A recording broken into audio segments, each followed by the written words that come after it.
Hi guys, how are you? So nice to connect to you. My name is Laura, and this is Creating Healer.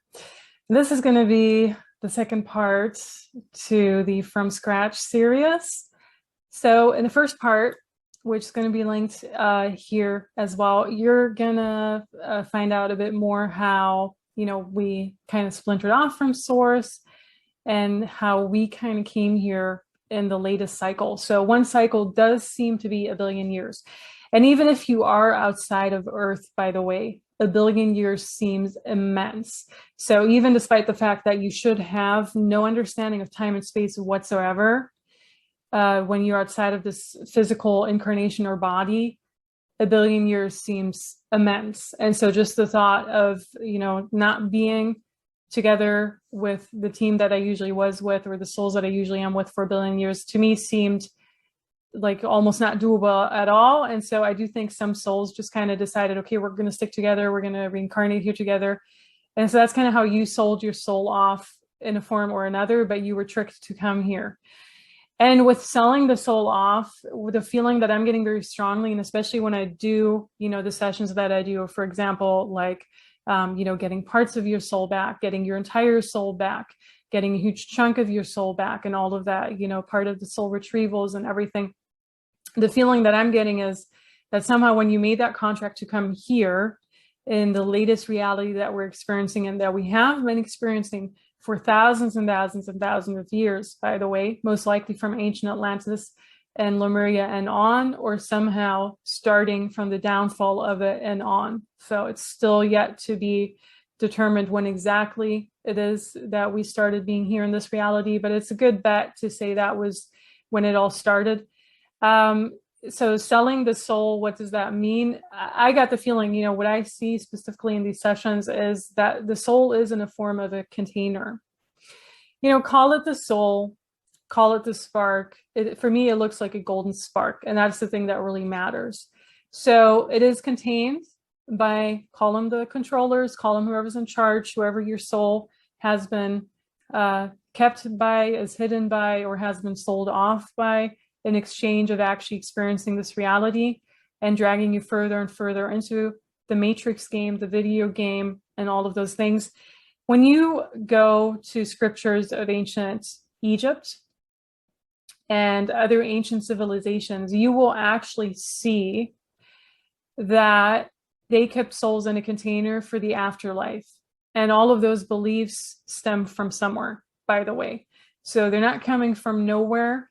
The ancient Egyptians already knew there's more to this life than, us just living here. There's an afterlife. They wanted to usually be in good standing with the afterlife, and that's why they always had like gifts with them and all of that too. So they had a bit of a different belief system. But there are many other cultures, like other cultures in what used to be Mesopotamia, other cultures in what are now Latin America and everything, that had like all of these different beliefs about the afterlife. And I think that's very important to note, that those beliefs have also kind of just disappeared out of from our culture, for example, and specifically around the medieval ages and on, because even in the medieval ages, a lot of these kings and queens, for them, it was really, really important to have a great coffin or a great resting place where their body could be, basically, for the afterlife. And all of those beliefs actually come still from ancient Egypt and beyond that.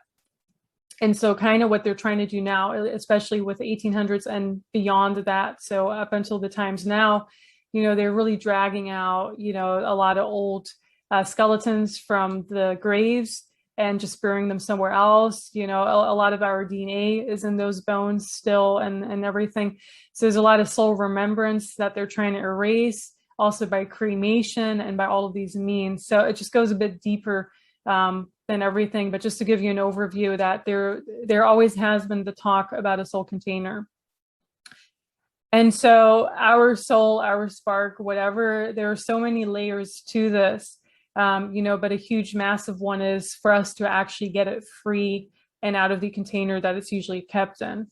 What does that container usually look like? So there are different ways that it can look, and the different ways that I've come across, with my own spark and also other people's spark that have asked me to, do a session with them or on them or kind of help them out. Is a lot of times it's actually kept in what seems to me is either the ice age or an icy area, or Antarctica. So for me personally, my spark was actually kept in Antarctica. And, I discovered that back in the summer of 2020. So I guess not super long ago, but, it's been definitely, it's been a while, and better late than never, right? But I mean, other people never really knew that either. So I do think I kind of, just by telling other people about that too, it's a form of soul awakening that's already going on in that sense, right? And a lot of times it does resonate with people when I tell them about that. So for me, there are different things going on. So there's like a clone body that people have. It's different from the celebrities' clone bodies, obviously, because the celebrity clone bodies are all kind of kept together in an underground facility. And they're all like literally sleeping right next to each other, or they're in like little drawers or little coffins even, where they just put them out and then they put them in the arena and have them fight with each other and everything.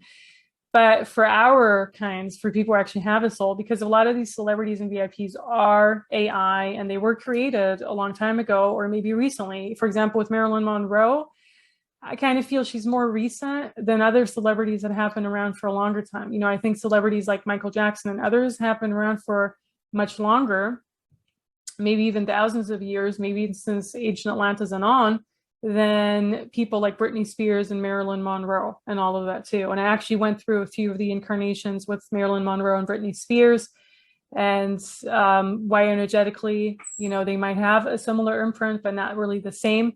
So I do think, with Marilyn Monroe, she's newer than these some of the other celebrities. So we're talking about our souls being so ancient and so precious, and they are kept in a container. The container usually to me looks like a cage. Sometimes it looks like a cage. Other times it literally looks like a little glass thing. And then other times it looks like it's kept in a cave somehow. I've seen beings like dragons actually guard these cages or caves where a soul can be kept. So it's very well, depending on how much they want to keep you asleep, because they're so scared that you might have a huge influence on others when you find this out and when you start taking your power back, because taking your spark back is literally taking your power back. People have told me, especially people who've had a session like that, okay, now I feel like I'm back in my power, that I can actually rise up against all of these BS restrictions and speak up again and all of those things. So it's a massive thing that happens when you take your spark back and when it's freed as well. So for some, it looks like a cave.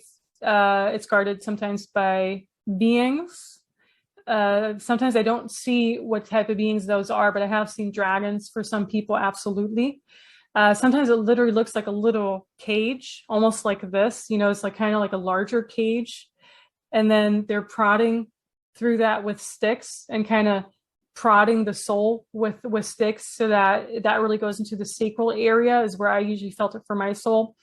There's something about our sacral and heart area. Sacral is like the womb, the creation, creating a lot of things. So they're kind of like prodding it through those little cage-like structures every time you are in danger of awakening, and also awakening a lot of people. So especially with me having my channel, even though supposedly not that many people watch it, I am kind of reaching the people that it needs to reach, right?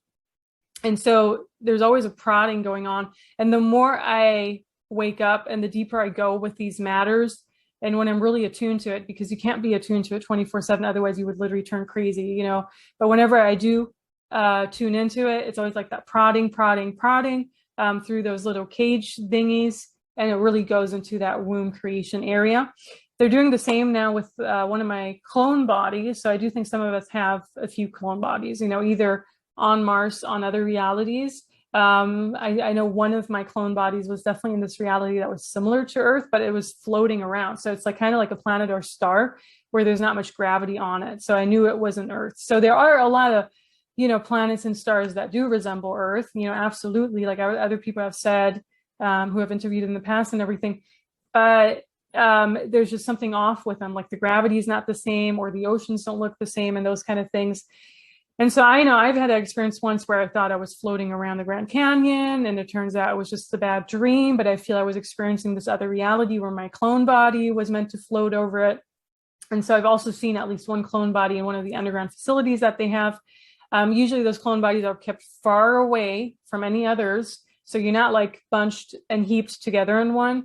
Mine tends to be in an Egyptian pyramid, the same with my soul too, by the way. So they used to keep it in this Egyptian pyramid structure, which already tells you a lot about, I was definitely around in ancient Egypt and have a huge connection to that.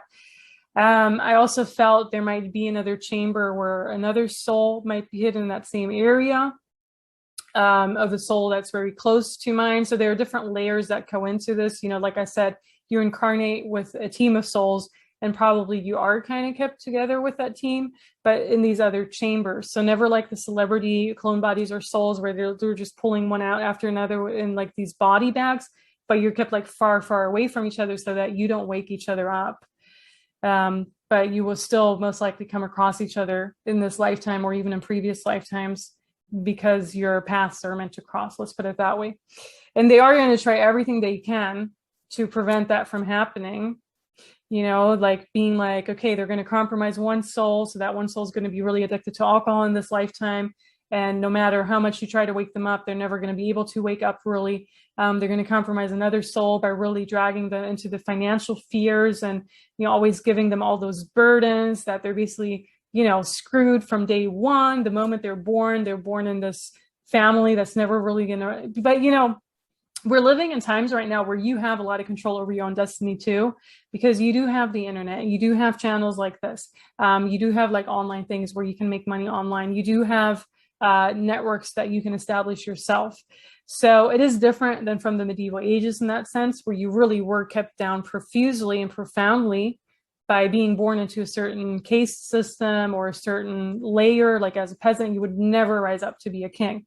Whereas now it's a bit different, but most likely you're still never going to be that huge celebrity, whatever, because that's really reserved for the clone bodies, because they have to make sure they can influence the masses through the program that's working through the celebrities. And that's why being a celebrity nowadays really is nothing great in that sense. I do know some souls who are maybe up there who could be a celebrity because they have a lot of influence. But even those are not necessarily like, Justin Bieber or all of these large ones with millions of followers. They're still way below that. So it's an interesting thing to talk about in a different video too, if you want me to. And so basically your soul can be kept either in this icy cave-like thing guarded by these dragon beings or, other dream beings. And I know it sounds out there for people who've never experienced, how ancient Avalon feels, how the fairyland feels, how all the elemental feels. But these things all exist. The same with the giants, obviously. And I do think a lot of us could have been giants in previous lives, which is why the giants also turned up to 1,000 years old and everything. And the entire giant history was erased during the entire mud flood era, which was up until the 1800s, and everything was erased during that time. The same with messing with our calendar system, messing with our perception of time and everything too. Okay, so soul is kept maybe in something like a cage even. And then where else was the soul kept, what I've seen so far? So it's just kind of all of these different structures and institutions. So it could be in an actual pyramid.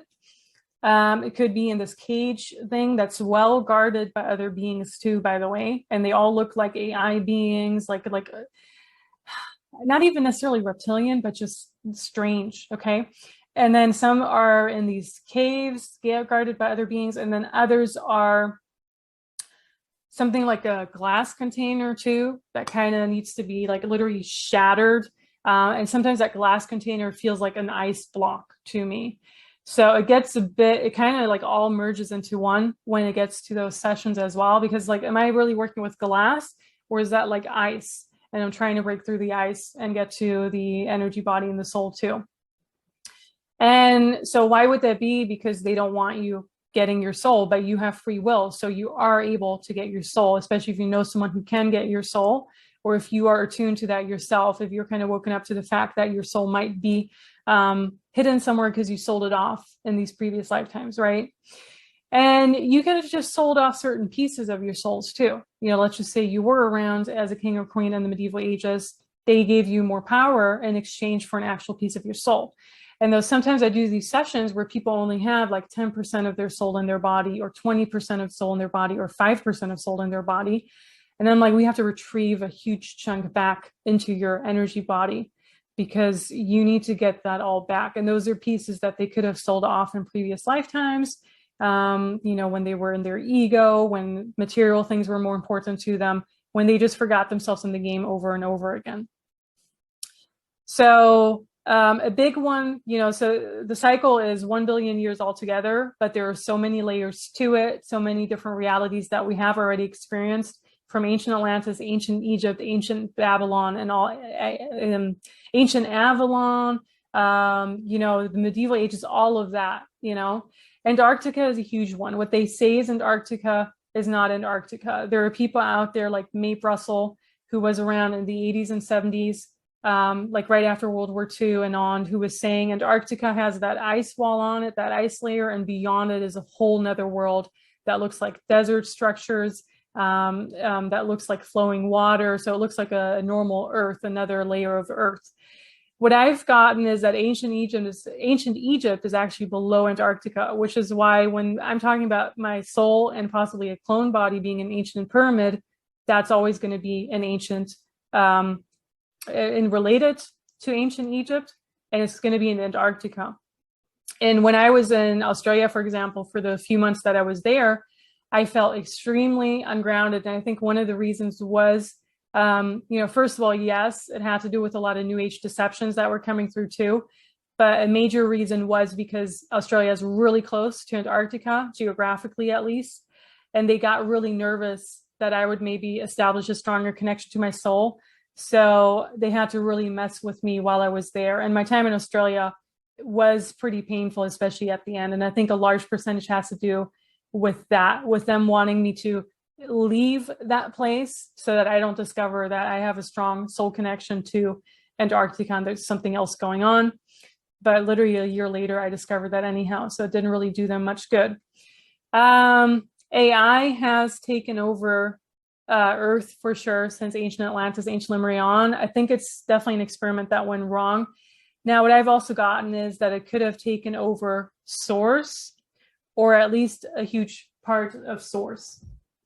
And so, keep in mind, this is Source, the infinite, bright, golden. It feels like a very golden energy to me, but, it kind of looks, I don't want to say it looks like a sun, but that's the closest that I can kind of describe it. It just feels more golden and warm than that too. Now, some people kind of commented and said, we're asking, do you think there's more than one source out there? I haven't really gotten that, because some people were like, maybe you were tapping into source number 2 that was taken over by AI, but source number 1 it has not yet been. But I got a major reason of why we feel so trapped here and kind of aimless, and also why we don't have much drive and, much to look forward to besides here.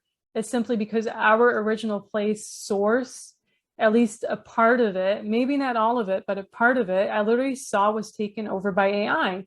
And it literally looked like it was already, parts of it were in a form of a cage. There were like these black whips around it too. It basically looked like a metallized, robotized, robotic version of Source.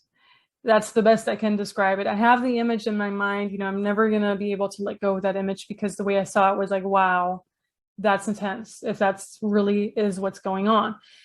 And I know some people are freaked out by that, whatever, but I have to tell you what I've seen. And I have to tell you that I don't think this is the second source that's taken over, or I think there's literally one source, and that a part of it was taken over by AI. And it's literally that experiment that went wrong in ancient Atlantis, ancient Lemuria, which is why a huge mission of why we're here is also really creating our heaven on earth here too, and all of those things, So just for some people who are always like, we have to get away from here, we have to escape from here, we have to maybe go to the Pleiades or Arcturus or whatever. I'm like, no, that's not really, no, that's part of whatever. No, that's part of the New Age trap where they want to drag the souls apart and drag them into 5D and drag them towards the star systems and the overlays and everything. But a major part really is you need to stay here and we need to find each other as that soul group again, and we need to create heaven on earth.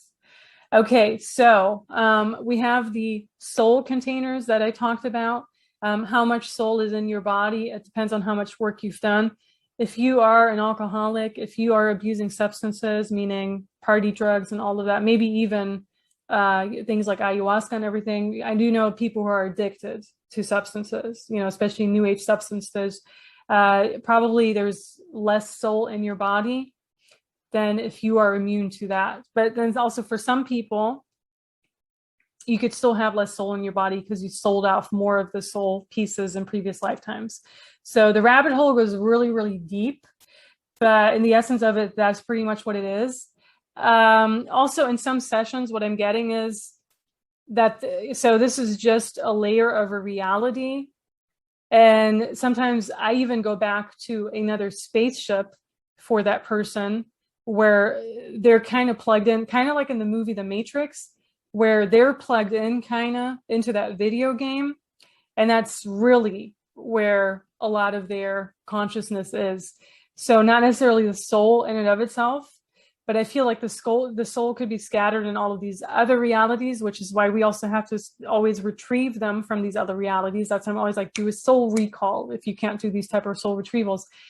But I feel the spaceship is something where we are plugged in the body.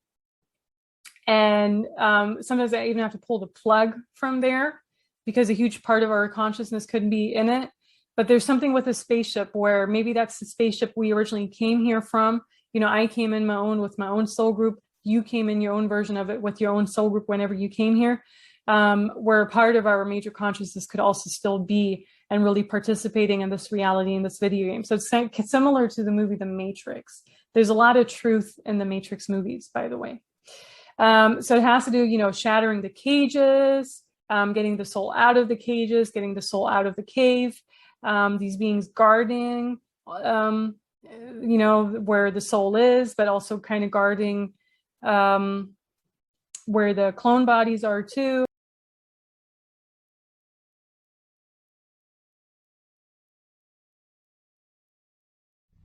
I just wanted you to know.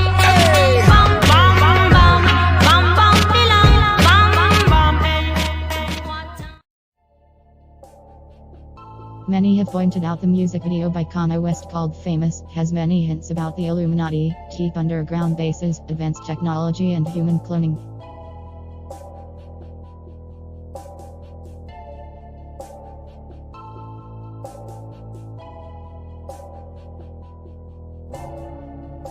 Some even insist Kanye West used real RAM-driven clones in the music video. A lady named Luna claims credit for creating wax sculptures that were used in the video. We meet the mastermind behind the wax figures in Kanye West's famous music video. I'm Luna. I was the wax designer on Kanye West's famous music video.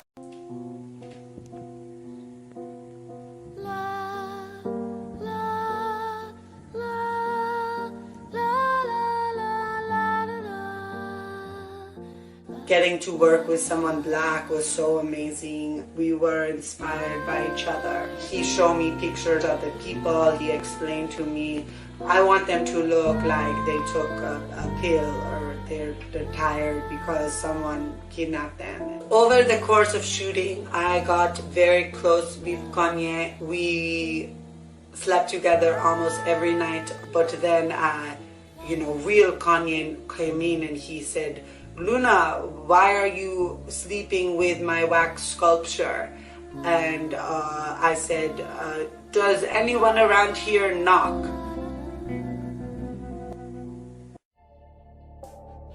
First off, this Luna doesn't even seem like a real person. Second, if they were really just wax sculptures used in the music video, how were they breathing and moving?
Also, Kanye West included a part thanking all the celebs. Maybe he's thanking them for the use of their clone.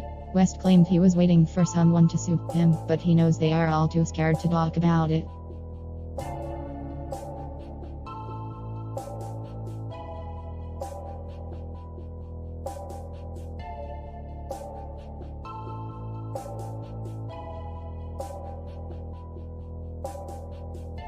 Could these really be RAM-driven clones on camera in Kanye West's music video Famous? Is West trying to hint about cloning centers?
You be the judge.